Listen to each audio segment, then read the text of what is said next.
రస్తా అయితే యుద్ధాలు చేస్తుందో గెలుస్తుందో ఓడుతుందో కానీ ముందుకు పోతుందో అదే నా రస్తా. ఏ రస్తాలో కూడా సంఖ్యలు కూడా సవాల్ చేస్తాయో, ఏ రస్తాలో కూడా అపజయం కూడా అగ్ని జ్వాలై మండుతుందో అదే నా రస్తా. ఏ రస్తాలో మరణం కూడా మహాప్రబంధంగా ప్రతిధ్వనిస్తుందో అదే నా రస్తా. అందుకే పరాభవం చెందిన, పరాజయాలు పొందిన ఎందుకు కదలకుండా నిమ్మకు నీరెత్తినట్టు ఉంటానంటే నా సనాతన ధర్మం మీద నాకున్న అచంచలమైన విశ్వాసం.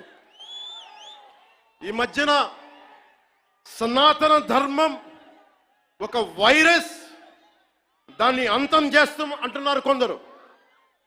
గతంలో శ్రీరామచంద్రుణ్ణి, మనందరం కొలిచే శ్రీరామచంద్రుణ్ణి కొన్ని దశాబ్దాల క్రితం పాదరక్షలతో కొడుతూ, చెప్పులతో కొడుతూ, ఊరేగింపుతో తీసుకెళ్లారు. మధ్యలో రామాయణం కల్పవృక్షం అని గొప్పగా చెప్తే, కాదు రామాయణం కల్పవృక్షం కాదు, రామాయణం విషవృక్షం అని అన్నారు. ఈ మధ్యలో రామతీర్థంలో శ్రీరామచంద్రమూర్తి విగ్రహం తల నరికేస్తారు. గత కొంతకాలంగా కల్తీ నెయ్యితోటి, జంతువు కొవ్వుతోటి కలిపిన ప్రసాదాలు ఏడుకొండల వాడికి నైవేద్యంగా పెడతారు. అదే ప్రసాదాలు ఆంధ్రప్రదేశ్ నుంచి 1,00,000 లడ్డులు చేసి ఆ కల్తీ నెయ్యితోటి అయోధ్య రాముడికి పంపిస్తారు. దేశ ప్రతిపక్ష నాయకుడు అయోధ్య రామాలయాన్ని ప్రారంభోత్సవాన్ని నాచ్ గానా సభగా చెప్తారాయన. మా మనోభావాలు దెబ్బతిన్నావు.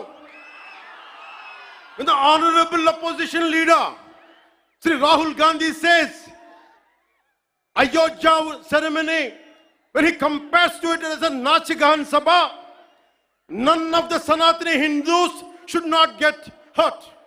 We have to be happy about it. And you want the votes of all the Sanatani Hindus to get into the power, to be a political leader, to be in the opposition. And you want all the votes of Sanatani Hindus. But you don't respect Lord Rama. You might hate Modi ji. You might hate us. But don't you guys dare to talk about Lord